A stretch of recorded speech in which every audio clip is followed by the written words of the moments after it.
Osunda over the head, and Palma drills it down, and this time it does so, the Cavs captain.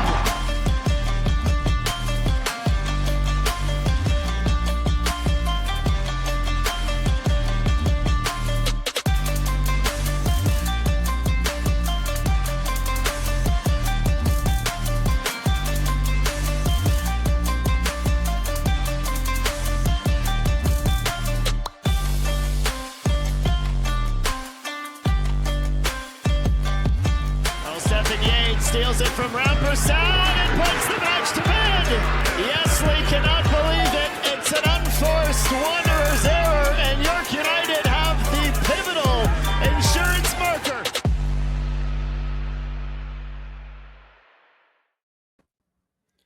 Week 9 in the Canadian Premier League brought us to some places we've never been before and some places we have seen a lot of in our time covering this league. But here in the CPL Newsroom, presented by Volkswagen, we're here to break it all down from Week 9 in the CPL. Charlie O'Connor-Clark, joined as always by Mitchell Tierney and Alexandre Gangué-Ruzic.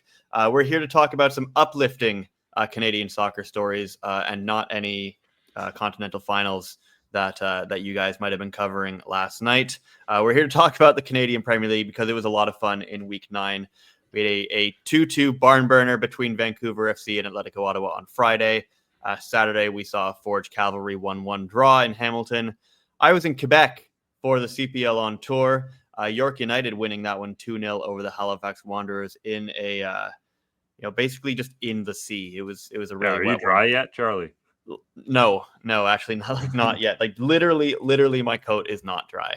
It was not a comfortable thing to be wearing on the flight home yesterday. Anyway, we also had a game on Sunday.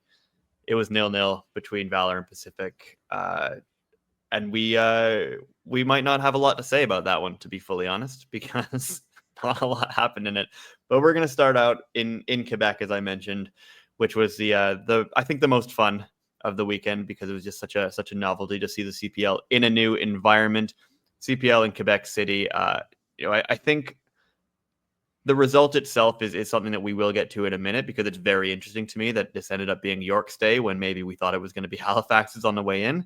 But it was just a lot of fun being there in Quebec. I mean, I was there, a lot of the week. We saw a lot of the community visits that all the players from both teams were going to. I think, thousands of kids were getting autographs from guys like, Max Ferrari and Kareem So and all these guys on other sides.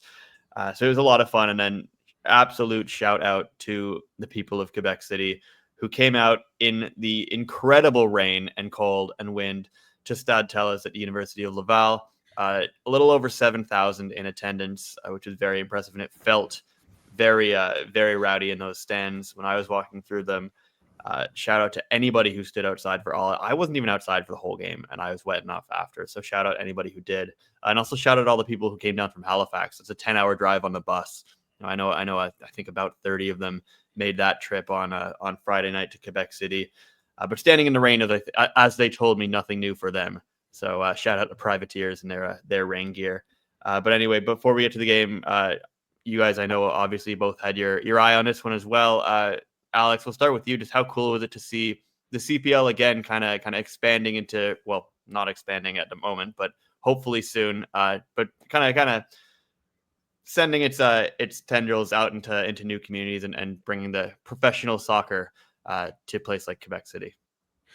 Yeah, it's just great to see new markets get to discover, I guess, this league and what it's all about. And I mean, it's fitting that this is a game that featured so many prominent Quebecois soccer stories, even if maybe it wasn't a great night for many of those players with Quebecois background, playing in front of friends and family. But no, I think it shows that, man, like that province loves the sport. There's no doubt. I think Montreal has shown it time and time again with what they've got going on there at all levels of football. We saw it last year as well with the beautiful CS Saint Laurent Can Champ story, and this is a continuation of that. And what I love is that it's a market that's just starved for professional sport. Like you just, as a sports fan, you always feel for Quebec City after what happened with the Nordiques and what it meant to that city.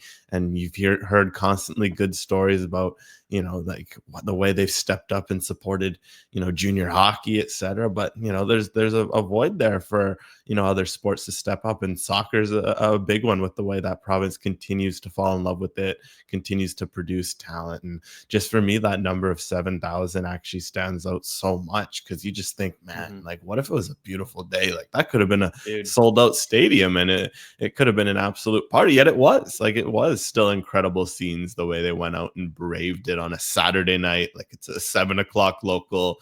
A lot of places you could have been on a wet night, your couch among them. You could have been at the bar, you could have been anywhere, but no, these people went to a soccer game. You can just think, man, what if they had something of their own to call their own? Yet that's the beauty of on tour. You got to see what these fans, what a potential team could mean to them if that were to happen down the road.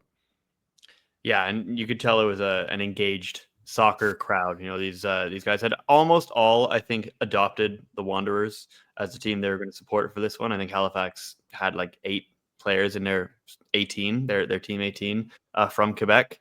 And obviously that support was spurred on by the, I think, several hundred friends and family that the players had in attendance. Wes Timoteo alone, I think, had 150. So that was crazy. But anyway, yeah, in general, you could see that they were the team that the stadium was cheering for, but they were very engaged. The biggest cheer of the night was Ryan Yesley's like kind of weird, messy goal line save after he'd been chipped like 80,000 yards outside of the box. I managed to get back, but it was a lot of fun. You can tell it's a really good sports town in Quebec, and hopefully we'll be able to go back at some point. But we got to talk about York United. They come into this game, I think, feeling a little bit of a chip on their shoulder. This is on paper technically a home game for them, but it was kind of all about the Wanderers going in, all their French-speaking players and all that, and a lot of the media buzzed around Halifax. York, and Halifax went into the weekend first place as well, so naturally a lot of the story around then. York come into this game. They'd only won 2 games all season, but one of them was last weekend. They'd been through some tough times in the end of April, early May, when they kept scoring first in games. They were never scoring second in games. They dropped so many points from winning positions. And they've talked about it. Mari Eustachio said before and after the game on Saturday that when they were going through that period, they were having what he called some very honest conversations, which to me is code for some very heated conversations within the team. I think probably moments where players and staff would have been kind of turning on each other a little bit, but you stick to it. You get that win against Vancouver last week, and this looked like a much more together and a much more cohesive York team. Mitch, let's talk about York a little bit here. You and I have watched a lot of them this season. How much of difference does a couple of wins make in the vibe around a team? Oh, it makes a huge difference, and I certainly felt that last weekend when I was at York Lions Stadium and they finally got that win. They were able to hang on for a 1-0 victory against Vancouver FC.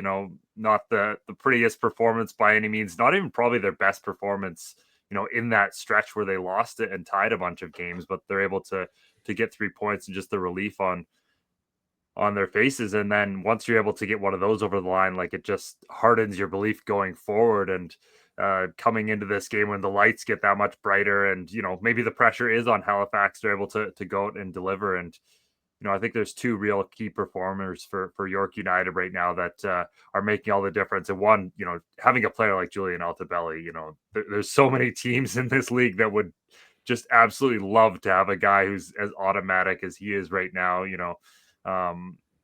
Obviously tied for the Golden Boot lead, but just able to finish off chances in such a clinical nature. And that's always going to put you in good stead. And then having Elijah Adekubi come back, playing as a defensive role, and just the way he's able to help them build it at the back. He barely is missing passes. That leadership back there they've kind of lacked in the past. You look at the goals they've conceded, a lot of them are due to kind of defensive organizations, be that set or defensive disorganization, be that set pieces or open play as well, just kind of switching off in moments, and they're not doing that. And back-to-back clean sheets, back-to-back victories, and all of a sudden York United are in a playoff spot right now. Obviously it's very early in the season, but they're in a much better place, both I think vibes wise and obviously in the standings than they were just a couple of weeks ago. Yeah, absolutely. I mean, there's a lot to say about York at the moment. Wow, two clean sheet wins in a row, and Elijah Adekubi, as you pointed out. in the back line for both of them. I think that's something we saw them do a little bit towards the end of last season under Benjamin Mora. And I know that Adekubi isn't really a natural center back. He isn't very tall, but he really does make such a difference in that back three with just his leadership and his organizational ability. He was my man of the match for this game, but certainly something to watch going forward to see if they keep him there when everybody's healthy. At the moment, you kind of have to.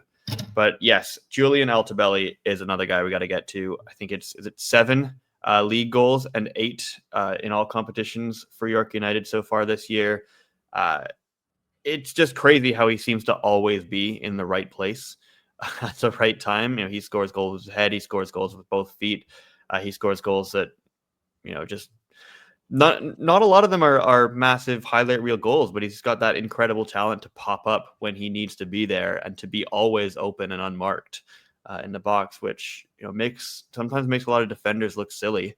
But when it happens this many times and this consistently, you can tell that this is a player just executing at a very, very high level. And arguably for me at the moment, I don't think we've ever had an out-and-out number 9 in the Canadian Premier League have a season quite like this, where they're just so effective and so, so inevitable. Every single game, Altobelli scoring. York have won 3 games this year now. They have scored 6 goals in those games, or 5 goals in those games. Sorry, and Altobelli has 4 of them. Until like the whatever it was, 89th minute, Stefan Yates scored in this game against Halifax for this win.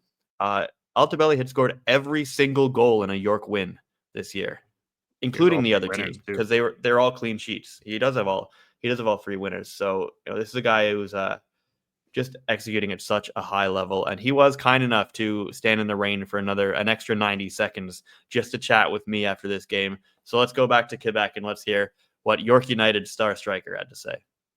Charlie O'Connor-Clark in the pouring rain alongside Julian Altobelli, who has scored again for York United. Julian, to start with this night, a big win for you guys here in Quebec. You gotta go. How has this whole experience been for you guys as a club coming to Quebec City?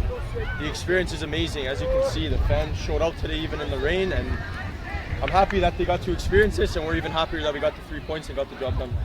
That's 2 wins and 2 clean sheets for you in a row. I know you guys went through a bit of a frustrating patch a few weeks ago. Just how much more confidence in there in this group at this moment? Yeah, I think after last game, knowing that we could kind of see out the game and get a clean sheet, that we came into this game with a lot of confidence, and knowing that we have the ability to get it done. And I'm proud of the boys. We really fought hard and we got the job done. Just with yourself, I know you scored a lot of goals last year as well, but you got 8 in all competitions this year, I think. Just how much confidence are you riding right now, and just how happy are you with the way that you've started with this club? Yeah, no, I'm extremely happy. I couldn't have asked for a better start. Listen, I'm a striker and I love to score goals, and it's my job, so I'm just going to keep on working hard and hopefully score more. Just lastly, a final thought on this game and this night. I'm sure you must be happy with the way you guys adapted to these conditions, but what's your lasting memory going to be from being here in Quebec? The memory is keeping a clean sheet, scoring a goal, and winning the game in front of, I would say, half of Halifax supporters here. So, no, we're very happy. We're very pleased with everything. And again, I'm super proud of the lads. All right. Again, York United 2, the Halifax Wanderers 0 here in Quebec City. Julian, thank you so much. Thank you. Appreciate it. It was wet, man. It was really, really wet. We don't really have time for a full breakdown on Halifax this week. And I don't think that it's necessary, because I don't think this game is quite a representation of them as a team or the football they've been playing. You hate to blame conditions, but it was really wet on a slick pitch, and that doesn't quite suit the way Halifax like to play. It was really hard to control the ball and to make short passes along the turf. And it didn't help that it was quite a narrow pitch as well. So look at me making all these excuses for the Halifax Wanderers, who, in the end of the day, went down a goal and could not break down York United after that. So that's it's kind of the way it goes. They one that they'll move on from and probably try not to think about too much, because they go to Hamilton next weekend for a tough game against Forge. And we will get to Forge later, but we're going to start our next segment on Vancouver FC versus Atletico Ottawa. Friday night, AGR, this was your game for us. This was a fascinating game. 2-0 for Vancouver at one point, 2-2 at the end of it. Thought it was 3-2 for Atletico Ottawa at one point. It does have to be said, where there was some controversy around the call at the end of the game, where it looked like Monty Patterson had scored a winner for Atletico Ottawa. It sounds like it's called back for the foul and his shirt tug as he kind of makes a little bit of space. Personally, it's not not one that I could see, but at the end of the day, Atletico Ottawa do get still an impressive point away from home after being down 2-0, which coming from behind is not new for them either. So AGR, the possibility of 3 points aside, this is an important point for Ottawa. Just how impressed were you with their ability to dig deep and to be resilient and get back into this game? Yeah, it was just so impressive because again, they had another not even poor first half, but they just didn't look as good first half. It's definitely been something that has stood out, that pretty much in most games, the first half's almost just like a 45-minute warm up, maybe a bit of a feeling out session. Sometimes they score goals early, but for the most part, their damage is done in the second half. And it's just scary how inevitable they were. Like, you kind of wondered, oh man, okay, maybe a bit of residual carryover from Halifax. Vancouver defended very well in that first half. And then something clicked at halftime and Ottawa just started going up the gears. And it was like Vancouver had no answers and nothing even close to a solution. It really felt like Ottawa was going to go out and win that game. And they squandered kind of several big chances after 2-2. And credit has to go to Vancouver, kind of finally got some sort of hold on the game at 2-2 and even had a couple chances of their own. But as you can see, just for those watching on YouTube, we put a chance compilation just of chances from the second half, by the way. This isn't anything from the first half. As you can see, it was just raining chances. Like Kevin Dos Santos had an incredible game. For me, he was my player of the match. He whipped in like 4 great balls that should have been assists, and thankfully for him, 1 went in. And then David Rodriguez, or his return was huge for this team. He gets a goal, gets him up to 5 goals, 4 assists. But the stats for me in this game it was almost ridiculous. He had like 3 key passes, and I think it was 7 shots from the number 10 position. And then of course he had that goal ruled out, which actually Patterson shot off his backside. What a hilarious conclusion that would have been. But the thing is with Rodriguez, we know how good he is. His return was going to help the team, no doubt. But what I found fascinating is that against Halifax, everyone looked off in the attack. The wing backs looked off. Sam Salter had a shot, I think it was, or 2 shots. Everyone just looked out of sorts, and Rodriguez come back, and all of a sudden Antonoro and Dos Santos have great games. All of a sudden Aparicio's back at his best. Salter scores a fantastic goal. I just love how Rodriguez has kind of been the heartbeat of this team, but it's not just everything going through him. And he's a team player who makes those around him better, and it just shows how good this Ottawa team is when they have all their attacking pieces at the same time. Yeah, there's also more space for the rest of the players when Rodriguez is on the pitch, because at this point, opposing teams just have to be watching him at all times, and he's probably going to beat that defender anyway, but you still have to have a guy on him at all times, which means that somebody elsewhere on the pitch is a little bit more open than they might normally if they can beat their defender. So it helps. It helps having, a player who is as incredibly dangerous as David Rodriguez. Vancouver, though, AGR, I feel like this is a bit of a gut punch to be 2-0 up against Atletico Ottawa. Played quite well in the first half. So close, it'll feel like, to what would have been a really, really impressive, maybe kind of vibe-shifting win for Vancouver FC. Not quite the case. What do you see from them at the moment? And obviously a frustrated young team. Is it maybe a case of just not quite being able to get it over the line like that? Well, they just desperately need a home win. Like, if heading into this game, that was something I asked Afshin Gapi before the game. He's like, yeah, like a home win would be nice, just for momentum, just for a boost. And the first half they had was about as perfect as it could have been. Like, Kunle Danalu, great to force the own goal. And then, just Emmerich Fotzing, a set piece, something they've worked on a lot to be better at set pieces. They've got guys who can deliver a ball. They got big bodies. Fotzing scores his first professional goal with Jesse Marsh in the building. Like, such a great story for one of their really talented U21 Canadians that maybe gets lost in the shuffle of this weekend. Yeah. And the fun fact is, they hadn't scored 2 goals at home since May 25th, 2024. It had been over 12 months that they'd scored 2 goals in a game at home. They hadn't won at home since August 11th. It felt like a chance to get, like you said, reset the vibes, get the momentum. And what will hurt is that, okay, they blew a lead against Ottawa. They're not the first team. Ottawa's that good. But what will hurt, and I think Afshin Gotbi did kind of good job of mentioning is they completely went away from the identity. Up 2-0, they haven't really conceded more than a goal in a game really over the last few weeks. If anything, their offense has been what's let them down in terms of getting wins. It felt like a guarantee of, okay, they're going to shut things down. They're going to try to fight this Ottawa wave. And it was very naive. Like they started sending their fullbacks way too far forward. They started playing too aggressive. And Afshin Gotbi admitted after that wasn't the game plan. That was maybe the players getting a bit overexcited, which you don't always hear a manager say. But it shows that for this young team, sometimes these moments of naivety can hurt you in the worst ways at the worst time, and that felt like the case for Vancouver. Yeah, absolutely. Quickly onward for Vancouver FC, though. They've got a Wednesday morning for them game against Valour FC coming up. They've got a school day game in Winnipeg. That's going to be a lot of fun. For a team as young as Vancouver, again, just hopefully none of their young players get kind of shepherded onto school buses after the game and they make it back home with the team. But those are always fun. I know we're expecting a good crowd in Winnipeg, so that's going to be a lot of fun. Vancouver, however, will be taking the game very seriously because they need to get back at it and try to pick up some points against Valour, who we will get to in a little bit, don't worry. But we're going to do Forge Cavalry right now. This is our TSN game for the week. It's a CPL final rematch. We've talked about the Forge Cavalry dynamic and rivalry so many times over the years. I don't know if this was the best Forge Cavalry game we've ever seen, Mitchell. It certainly maybe looked like it might be for a second at the start when Camargo scores 70 seconds in, and then Nana Mpoma equalizes it pretty soon. But that's the name that I think you want to talk about for Forge. It's a 1-1 draw, but Mpoma was kind of the star of the show for them. What do you like about this player? And you've written down, just can his brilliance kind of be the thing that ignites this Forge attack at the moment?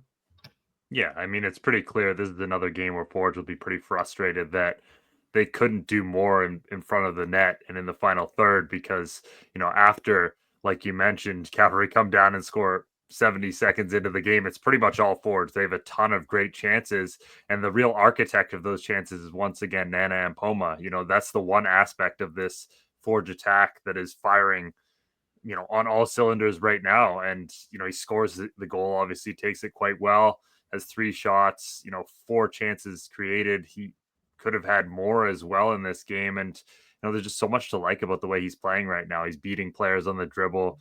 His range of passing is really what's stood out in recent games. The ability to break lines with his passes. I really like the way he's connecting with Brian Wright. I mean, we don't see it necessarily come to fruition in this game, but you think about the goal they scored against Montreal with his ball over the top to Wright. He seems to understand where Wright's going to be in terms of his runs and find it very well. So that's something that I think we'll continue to see in the coming weeks. And just he looks like he's having fun out there. I mean, he's flicking the ball around, doing back heels. Like, this is the kind of thing that we didn't see from him necessarily last season. And this is a guy that Bobby Smirniotis will remind you all the time. He played in the Belgian Pro League. He played in the Bundesliga. This was a player they were very excited about signing last season. But, through visa issues, injuries, kind of just consistency issues, we haven't seen it. We never saw him really find a rhythm last year. He's in rhythm right now. And, he looks like one of the most dangerous attackers in the Canadian Premier League right now. And he's, really a joy to watch over the past few games. Yeah, absolutely. Nana's certainly a player that, when he's on, he is incredibly on, and he can take over games. He can be one of the most exciting players on the pitch. The challenge for me now is to be able to do that every game, to be doing that consistently. And it looks like he's working that out. He's looked, as you mentioned, he looks like he's in rhythm right now. And I think that bodes very, very well for a Forge team who, as a whole, their attack has been a little inconsistent at times this year. So that is massive news for them. Let's talk about Cavalry really quickly, though, Mitch. We'll start with Tommy Wheeldon Jr., who was a little bit frustrated with this one. He, I think, also felt like his side could have done a little bit more in this game. Could have put together a few more chances, but here's what the Cavalry boss had to say from Hamilton. We've started very, very well. Obviously scored a very good goal, really well executed, great pass from Monty to Fraser. Fraser's picked out Sergio and he's took it really, really well. And Toby Wolszewski has a chance like that right near the end, and if there's anyone you want to put your money on to take the strike, would be him. But I think what we did was they corrected a few things and started responding, and Marco's made a good save, and then I'm disappointed with the manner in which that goal went in, because I think we've been defending our box very, very well. So, but in saying that, the conditions, it was a windy day out there, and I think it's hard for both teams really to be at their very best when you're fighting the conditions as well. I do have to say to Tommy, it's always windy in Hamilton at that stadium. I think that considering the conditions of some of the other games this weekend, like in Quebec, like in Winnipeg, I think that I don't think that they were the worst conditions of the weekend. Sorry, Tommy, but he is right with a lot of that as well. Certainly a bit of a weird one for Cavalry, but they move on. I think they host York United next weekend. Let's finish the show quickly with that 0-0 draw in Winnipeg. This game delayed for about 2.5 hours due to air quality conditions in the area. We finally did get this game on the road, or I guess not on a show on the road. That's the phrase that you're supposed to use. But it wasn't really much of a show. 0-0. I think both teams kind of felt like they could have taken this one and stolen at the end. But Mitch, maybe let's start with Pacific because you've done some looking around and you're a little bit concerned by their attack. Yeah. Surprise.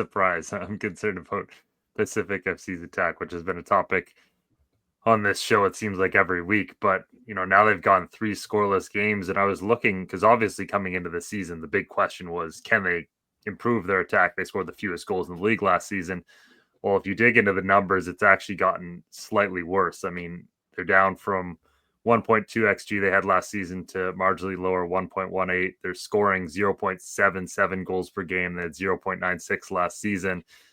So, I mean, that's really concerning. Again, when that was the big Achilles heel for this Pacific team last year, you bring in Marco Bustos, who's creating a ton of chances, one of the league leaders, if not the league leader, in terms of doing that, and you still aren't able to find goals or even really chances consistently. There's massive concerns for Pacific, and that's something that really needs to be sorted out. If again, they slip out of a playoff spot in this game, another scoreless draw, like this is past the point of concern at this point for them. Yeah. Meanwhile, Valour 14 shots in this game, 7 of them on target.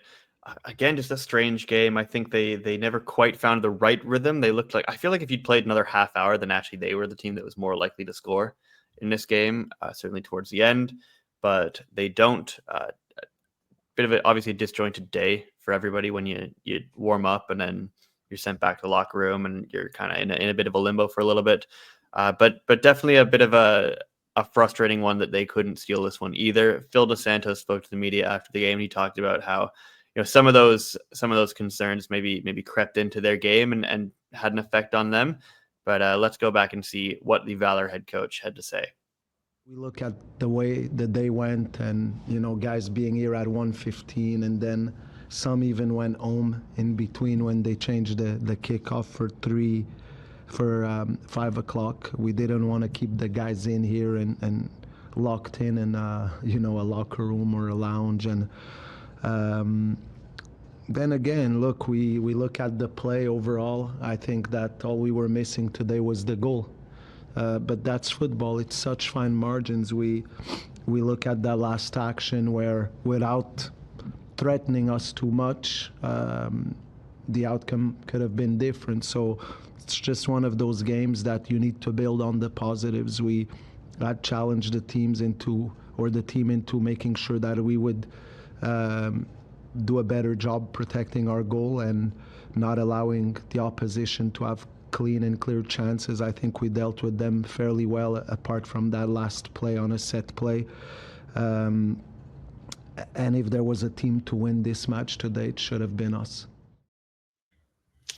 As I mentioned, big day for Valour on Wednesday with that school day game kicking off 12 Eastern, 11 local time, 9 o'clock for the visiting Vancouver FC. That one's going to be a lot of fun. We always love those. Always love a little bit of a midday football in the middle of the week to maybe watch while you're at work. We certainly will be because it's our job too.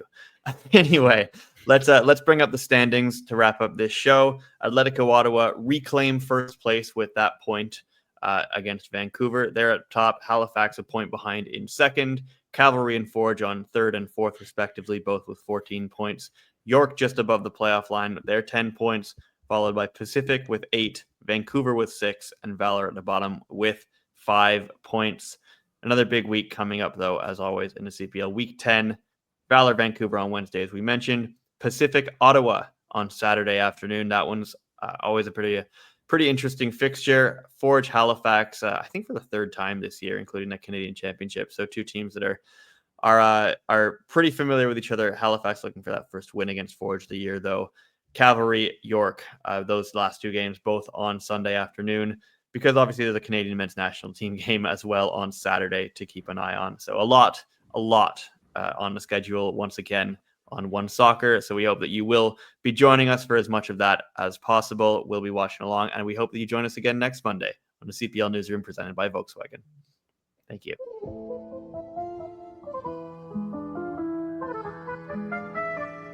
The fans from Quebec, for the football fans, because maybe they don't have a team, but they love football over there, and you can tell, I'm sure there's going to be a lot of people cheering.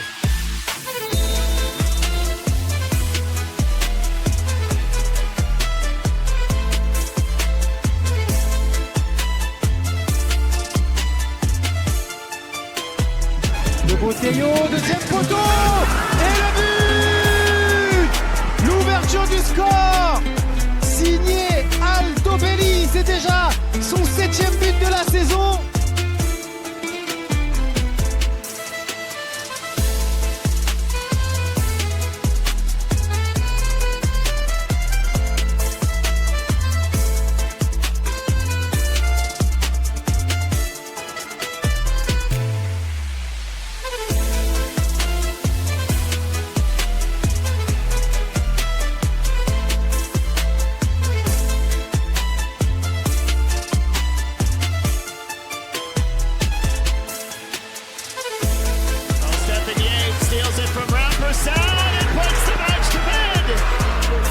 Et là-dessus, c'est terminé.